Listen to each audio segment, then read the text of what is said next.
ദീർഘകാലമായി തടവിൽ കഴിഞ്ഞിരുന്ന കൊല്ലപ്പെട്ട ബന്ദികളെ തിരിച്ചറിയുന്നത് ശ്രമകരമെന്ന് Israel forensic medicine department. 2023 October 7 Hamas ഭീകരാക്രമണത്തിന് ശേഷം 500 ദിവസത്തിലേറെയായി ഹമാസ് കൈവശം വെച്ചുവെന്ന് പറയപ്പെടുന്ന ബന്ദികളുടെ മൃതദേഹം ഇസ്രായേലിന് കൈമാറുന്നതിന് മുന്നോടിയായാണ് ഇസ്രായേലിലെ ഫോറൻസിക് പത്തോളജിസ്റ്റായ ഡോക്ടർ ചെൻ ഗുഗൽ ഇത് സംബന്ധിച്ച അഭിപ്രായം ഉന്നയിച്ചിരിക്കുന്നത്. ഇസ്രായേലിലെ അബു കബീറിലെ L Greenberg institute of forensic medicine director doctor Chen കുഗലിന്റെ നേതൃത്വത്തിലാണ് ഹമാസ് കൈമാറുന്ന ഇസ്രായേൽ ബന്ദികളുടെ മൃതദേഹങ്ങൾ അതിർത്തിയിൽ നിന്നും നേരിട്ട് ഏറ്റുവാങ്ങുക. അതിനുശേഷം അവിടെ വെച്ച് തന്നെ മൃതദേഹങ്ങൾ തിരിച്ചറിയാനുള്ള പ്രാഥമിക പരിശോധനകൾ നടത്തും.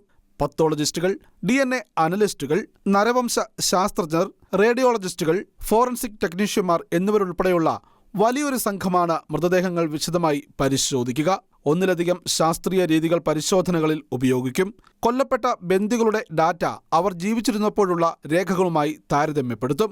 വിവിധ എക്സ്റേകൾ, ഭാരം അളക്കുന്ന ഡേറ്റകൾ, കൊല്ലപ്പെട്ടവരുടെ ഡെന്റൽ റെക്കോർഡുകൾ, DNA പരിശോധനകൾ എന്നിവയുൾപ്പെടെയുള്ള സാധ്യമായ എല്ലാ പരിശോധനയും ചെയ്യുമെന്നാണ് വിദഗ്ധ സംഘം വ്യക്തമാക്കുന്നത്.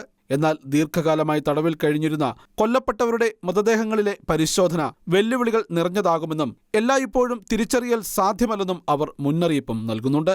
അതിർത്തിയിലെ പ്രാഥമിക പരിശോധനകൾക്ക് ശേഷം മൃതദേഹങ്ങൾ ഫോറൻസിക് ഇൻസ്റ്റിറ്റ്യൂട്ടിലേക്ക് കൊണ്ടുപോകും. അവിടെ വിശദമായ ആന്തരിക പരിശോധനകൾ നടത്തും. DNA സാമ്പിളുകൾ ലാബോറട്ടറി പരിശോധനയ്ക്ക് അയച്ച് പോസ്റ്റ്മോർട്ടം നടത്തും. പൂർണ്ണമായ പരിശോധനകൾ പൂർത്തിയാക്കാൻ 2 ദിവസമെങ്കിലും എടുക്കുമെന്നും കൊല്ലപ്പെട്ട വ്യക്തികളെ തിരിച്ചറിഞ്ഞു കഴിഞ്ഞാൽ ഔദ്യോഗികമായി കുടുംബാംഗങ്ങളെ അറിയിക്കും.